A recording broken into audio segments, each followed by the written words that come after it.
సమాధానం చెప్పాలని చెప్పి ఈరోజు ఈ మీటింగ్ పెట్టడం జరుగుతూ ఉంది. నారా లోకేష్ గారు ఆరోపణలు చేసే ముందు ఒక కొన్ని విషయాలు ఆయనకి కూడా తెలియజేయాలనుకుంటున్నా. ఇక్కడుండే సీనియర్ పాత్రికేయుల మిత్రులు అందరూ కూడా మా నాన్నగారి గురించి తెలుసు.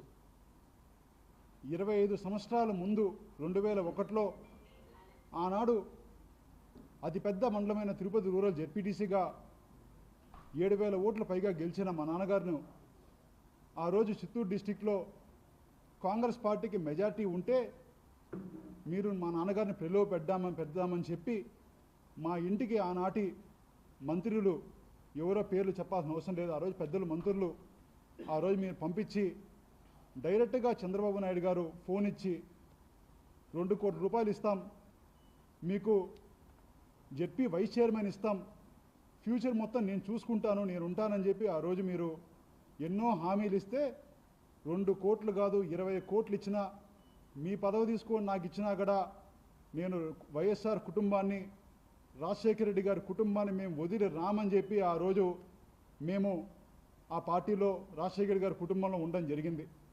అది మా నాన్నగారి నిజాయితీ, మా నాన్నగారి వ్యక్తిత్వం. మీరు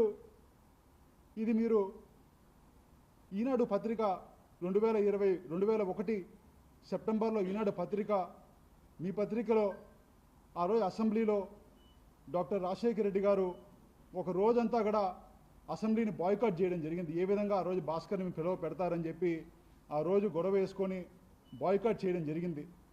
అది మా నాన్నగారి నిజాయితీ, మా నాన్నగారి వ్యక్తిత్వం అని చెప్పి ఇక్కడ మీకు తెలియజేస్తున్నా. అదే కాకుండా ఈరోజు మీ వ్యక్తిత్వం ఒకసారి చూస్తే, కూతుర్ని ఇచ్చిన మామకి మీ నాన్నగారు వెన్నుపోటు పొడిచి ఆ పార్టీని లాక్కుంటే ఈరోజు మీ కుటుంబం సపోర్టుతో, ఈరోజు మీ తల్లిగారి సపోర్ట్తో మీరు డైరెక్ట్గా ఆ పార్టీలో మీ నాన్నగారి పదవిని, ఆ పార్టీని లాక్కోవాలని చెప్పి తహతలాడుతున్నారని చెప్పి ఈరోజు మీకు ఇక్కడ తెలియజేస్తున్నా. మీకు ఒక సెక్రటరీగా కూడా పార్టీలో అర్హత లేని మీరు ఈరోజు వర్కింగ్ ప్రెసిడెంట్గా మీరు ఎన్నికయ్యారంటే అది ఎన్టీఆర్ మహానుభావుడు ఆ రోజు పెట్టిన ఎన్టీఆర్ పార్టీకి కూడా ఒక మచ్చని చెప్పి కూడా ఈరోజు ఇక్కడ మీ అందరి ద్వారా తెలియజేస్తున్నాను. ఎందుకంటే మిమ్మల్ని మీ పార్టీ వాళ్ళు సీనియర్ లీడర్లు కూడా ఎవరు కూడా నమ్మడం లేదు. అందరూ కూడా మీ మీద ఇంకా మీకున్న గర్వానికి, మీకున్న తలపొగురికి వాళ్ళందరూ కూడా ఈరోజుకి కూడా మిమ్మల్ని చూస్తే ఒక లీడర్గా మిమ్మల్ని చూడడం లేదని కూడా ఇక్కడ మీకు తెలియజేస్తున్నా. అదేవిధంగా మీరు ఇంకొక మాట చెప్పడం జరిగింది, అవినీతి పరులం అని చెప్పి.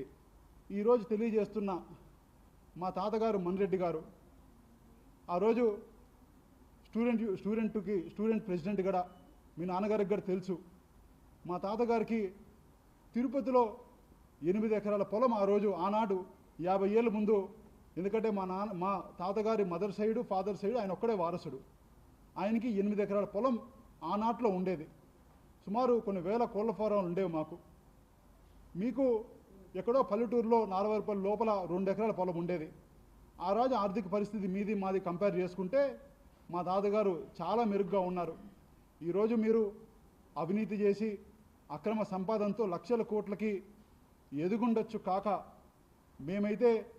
మేము సంపాదించిన ప్రతి రూపాయిలో 70 నుంచి 80% గత 15 ఏళ్ళగా మేము ప్రజలకి ఏదో ఒక కార్యక్రమంలో మంచి చేసే కార్యక్రమం చేస్తున్నాం. మీరు దాన్ని ఎంత అవహేళనంగా నిన్న చీరలు ఇస్తారు, బట్టలు ఇస్తారని చెప్పి మా అక్క చెల్లెలకి, మా కాన్స్టిట్యున్సీ వాళ్ళకి మేము ఏదన్నా ఒక మంచి కార్యక్రమం చేస్తే వాళ్ళని అవమానించేలాగా అంత అవహేళనంగా మీరు మాట్లాడినారంటే నిజంగానే మీ సంస్కారం ఇక్కడ తెలుస్తుందని చెప్పి నేను ఇక్కడ తెలియజేస్తున్నా. అదేవిధంగా ఇంకో మాట కూడా మీరు చెప్పారు, 900 కోట్ల రూపాయలు చంద్రగిరిలో అభివృద్ధి చేశామని. ఎన్ఆర్జీఎస్ వర్కుల్లో ఆడడం మీ కార్యకర్తలు డబ్బులు తీసుకుంది కాక చంద్రగిరిలో ఈ రోజు వరకు 50 కోట్ల రూపాయల వర్కులు కూడా జరగలేదని ఇక్కడ మీ ద్వారా తెలియజేస్తున్నా. మీరు బహుశా ఆ 900 కోట్లు మీ ఎమ్మెల్యే గారు ఇక్కడ చేసిన అవినీతిని అభివృద్ధిగా మీరు భావిస్తున్నారా అని చెప్పి నాకు డౌట్ ఉంది. ఎందుకంటే మీ ఎమ్మెల్యే గారు ఎప్పుడు ఒకే మాట అంటూ ఉంటారు, ఏదైనా ఎవరి దగ్గర లంచం తీసుకోవాలంటే నాదేం లేదు, పై వాళ్ళకి 60% 70% పంపించాలని చెప్పి మీ ఎమ్మెల్యే గారు అంటారు. దానికి 600 కోట్లు మీకు 300 కోట్లు మీ ఎమ్మెల్యేకి వచ్చిందని చెప్పి మీరు భావిస్తూ 900 కోట్లు అభివృద్ధి అని చెప్తున్నారని చెప్పి ప్రజలందరూ కూడా ఒక అనుమానం ఈరోజు ఉందని కూడా తెలియజేస్తున్నాను. అదేవిధంగా మీరు ఇంకొక మాట చెప్పారు, భగవంతుడు వస్త్రాలు లడ్లు ఎవరో అమ్ముకుంటున్నారు, అదేవిధంగా ఈ విధంగా తప్పులు చేస్తున్నారని చెప్పి మీరు చెప్పడం జరిగింది నిన్న. నిజంగానే చాలా బాధాకరం. ఎందుకంటే మా కుటుంబం గురించి ప్రతి ఒక్కరికి, ఈ జిల్లాలోనే కాదు ప్రతి ఒక్కరికి తెలుసు మా కుటుంబం గురించి. ఏ రోజు కూడా భగవంతుడు అంటే ఒక్క భక్తే కాదు, భయంతో బతికే వాళ్ళం మేము. ఒక చిన్న కాంట్రాక్టు చిన్నది కూడా మేము టీటీడీలో ఈ రోజు వరకు మేము ఎక్కడెక్కడ బయటంతా వేరే రాష్ట్రాల్లో ఎక్కడంతా చేశాం, కానీ ఒక చిన్న కాంట్రాక్ట్ కూడా మేము ఈరోజు టీటీడీలో ఈ రోజు వరకు చేయలేదు. అంటే భగవంతుడు ఇక్కడ ఒక భయం ఉండి బతికే వాళ్ళం. ఈ విధంగా అడ్డగోలుగా మీరు ఆరోపణలు చేస్తే మీకు భగవంతుడుండే భక్తి భయం రెండూ లేవనిగా మాకు తెలుసు. అయినా కూడా ఎవరు ఉంటే వాళ్ళ మీద ఈ విధంగా అడ్డగోలు ఆరోపణలు చేస్తే భగవంతుడే చూసుకుంటాడని కూడా మీకు తెలియజేస్తున్నా. అదేవిధంగా నేను చెప్తున్నా, ఈరోజు మీరు చేసిన ఆరోపణలు ఒక 600 కోట్లు లిక్కర్ అని చెప్పి, అదేవిధంగా ఈ విధంగా లడ్లు వస్త్రాలు అని చెప్పి నేను ఆరోపణ చేయడం జరిగింది. నేను కాణిపాకంకి రేపే రావడానికి సిద్ధం. సరే, మీరు దేశాల్లో అవినీతిలో బిజీగా ఉంటారు కాక మీ ఎమ్మెల్యే ఖాళీగా ఇక్కడ అవినీతి చేస్తూ ఉంటాడు. మీ ఎమ్మెల్యేని పంపించండి కావాలంటే కాణిపాకంకి. నేను ప్రమాణం చేస్తాను, లిక్కర్లో కానీ ఇంకొక దాంట్లో కానీ మాకు అవినీతి కానీ ఉందంటే భగవంతుడి సంబంధంలో మేము శాశ్వతంగా రాజకీయాలు విడిచిపెడతాం. అదేవిధంగా కాణిపాకానికి రేపు మార్నింగ్ కూడా మీరు టైం చెప్తే ఆ టైంకి వచ్చి ప్రమాణం చేయడానికి మేము సిద్ధమని చెప్పి ఇక్కడ మీ ద్వారా పాత్రికేయ మిత్రుల ద్వారా కూడా నారా లోకేష్ గారికి ఇక్కడ తెలియజేస్తున్నాను కూడా మరొక్కసారి చెప్తున్నాను. అదేవిధంగా చంద్రగిరిలో ఆల్మోస్ట్ 1000 కోట్లు పైగా గత 5 ఏళ్లలో ఆ రోజు మా జగనన్న సహకారంతో మేము అభివృద్ధి చేయడం జరిగింది. ఇంకా చెప్పాలంటే మీరు పుట్టిన నారావారిపల్లికి కూడా 7 కోట్ల నుంచి 7.5 కోట్ల వరకు డబ్బు ఖర్చు పెట్టి అక్కడ రోడ్లు కావచ్చు, సమావేశ మందిరాలు కావచ్చు, సచివాలయాలు కావచ్చు, అక్కడ ప్రతి ఒక్కటి కూడా నేను వచ్చి ప్రూవ్గా చేస్తాను, మీరు రమ్మంటే ప్రతి ఒక్కటి కూడా మేము అభివృద్ధి చేయడం జరిగింది.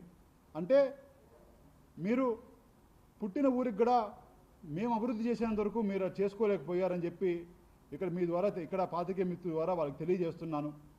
ఈరోజు చంద్రగిరి నాకు సెంటిమెంటు, చంద్రగిరి నాకు అంతా అని చెప్పి మీరు ప్రలోభాలు పలుకుతున్నారు. నిజంగానే మీకు అంత సెంటిమెంట్ అయితే మీ తండ్రి గారు నారా చంద్రబాబు నాయుడు గారు ఎందుకు చంద్రగిరి వదిలి ఎక్కడో దూరంలో ఇక్కడి నుంచి 3 గంటల డిస్టెన్స్లో ఉండే 200 కిలోమీటర్ల డిస్టెన్స్లో ఉండే కుప్పానికి వెళ్ళారు? మీరు సమాధానం చెప్పాలి. అంత సెంటిమెంట్ అయితే మీ ఊరు కూడా చంద్రగిరియే కదా. ఒక విధంగా మీరు చంద్రగిరిలో కంటెస్ట్ చేయకుండా ఎందుకు ఎక్కడో మంగళగిరిలో కంటెస్ట్ చేశారని చెప్పి మీరు సమాధానం చెప్పాల్సిందిగా ఇక్కడ నేను అడుగుతున్నాను. మీకు నిజంగా అంత నమ్మకం ఉంటే నేను చంద్రగిరిలో పుట్టి పెరిగాను, నాది చంద్రగిరి, మీది చంద్రగిరి. మనం 2029లో కావాలంటే కంటెస్ట్ చేద్దాం, నేను సిద్ధం. ఎందుకంటే మాకు జగనన్న చేసిన మంచి పనులు గతంలో ఈరోజు ప్రజలకి ప్రతి ఒక్కరికి తెలుస్తూ ఉన్నాయి. మీరు ఏ విధంగా మోసం చేశారో ప్రజలకి ఇప్పటికే తేటతెల్లమైంది. నేనే కాదు, మా కార్యకర్తలు నిలబడినా, మీరు నిలబడినా కూడా ఈరోజు చంద్రగిరిలో వైఎస్ఆర్సీపీ గెలిచే పరిస్థితి ఉందని కూడా ఇక్కడ పాత్రికేయ మిత్రుల ద్వారా తెలియజేస్తున్నా. అదేవిధంగా నేను 16 సంవత్సరాలకి స్టూడెంట్ ప్రెసిడెంట్ని, 18 ఏళ్ళకంతా డిస్టిక్ యూత్ ప్రెసిడెంట్ని, 21 సంవత్సరాలకి ఒక పెద్ద మండలానికి ఆల్మోస్ట్ 1,50,000 ఓట్ల మండలానికి ఎంపీపీగా పనిచేశా. 23 ఏళ్ళకి తురా చైర్మన్గా, 25 ఏళ్ళకి ఎమ్మెల్యే కంటెస్ట్ చేశా. అంటే చిన్నప్పటి నుంచి ఏదో ఒక దాంట్లో ప్రజా జీవితంలో నేను కింద నుంచి వచ్చాను. మీలాగా డైరెక్ట్గా ఒకసారి మినిస్టర్ తీసుకొని తర్వాత ఎమ్మెల్సీ అయ్యి తర్వాత మళ్ళీ మొన్న ఈ వేవ్లో మీకు సపోర్ట్గా నిలిచిన మీ పెద్దన్న పవన్ కళ్యాణ్ గారు కావచ్చు, మీకు బీజేపీ కావచ్చు, మీ చిన్నలైన రాధాకృష్ణ గారు కావచ్చు, అదేవిధంగా కిరణ్ గారు కావచ్చు, మీకు సపోర్ట్గా నిలిచి మిమ్మల్ని జాకీలు లేపి పైకి గెలిపించుండొచ్చు కాక మాకైతే కింద నుంచి మేము వచ్చాం కాబట్టి ప్రజల్లో మీకన్నా మాకే ఎక్కువ అవగాహన ఉంది డెవలప్మెంట్గా అని చెప్పి ఇక్కడ మీ ద్వారా మేము తెలియజేస్తున్నాం. మరొకసారి తెలియజేస్తున్నాను, మీరు నిన్న కూడా మాట్లాడడం జరిగింది. మేము గతంలో కూడా ఎన్నోసార్లు ఆరోపణలు చేశాం, పాదయాత్రలు వచ్చి ఆరోపణలు చేశామని. మేము అప్పుడు ఎప్పుడు పెద్దగా స్పందించలేం, ఎందుకంటే మీకు ఎప్పుడు పెద్దరికం లేదు. మీరు ఎప్పుడు కూడా తొందరపాటు, మీకు తలకి అధికార మదం ఎక్కింది. మీరు ఎన్ని మాటలంటే అన్ని మాటలు మాట్లాడతారు. మేము మీ చిల్లర పాలిటిక్స్కి మేము ఎందుకు మీకు స్పందించి కూడా మా హుందాతనం ఎందుకు పోగొట్టుకోవడమని ఏ రోజు స్పందించలా. కానీ నేను భగవంతుడి గురించి, అదేవిధంగా లిక్కర్ గురించి మాకు సంబంధం లేకుండా మేము తప్పు చేయని దాని గురించి మా నాన్న 230 రోజులు మీరు అక్రమంగా బంధించినా కూడా ఏమాత్రం భయపడకుండా బయటకు వచ్చిన కుటుంబం మాది. మీరు చేసిన తప్పులన్నీ కూడా ప్రజల్లోకి వెళ్తున్నాయి. ఇవన్నిటికి కూడా 2029లో ప్రజలే సమాధానం చెప్తారని తెలియజేస్తూ, మరొక్కసారి ఇప్పటికైనా నారా లోకేష్ గారు ఆయనకున్న గర్వాన్ని, ఆయనకున్న తలపోగును తగ్గించుకోవాల్సిందిగా ఇక్కడ పాత్రికేయ మిత్రులకి మరొకసారి విజ్ఞప్తి చేస్తున్నా. థ్యాంక్ యూ అనండి.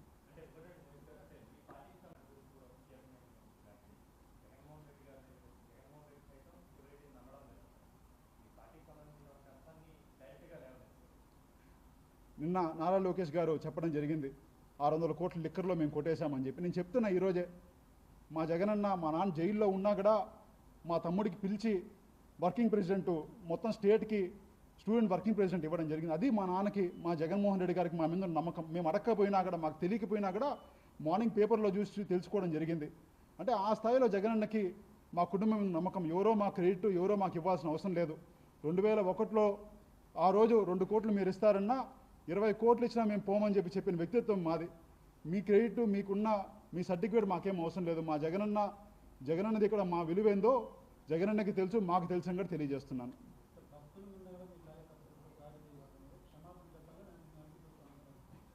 నిజంగానే ఇది ఒక హాస్యాస్పదం. ఎందుకంటే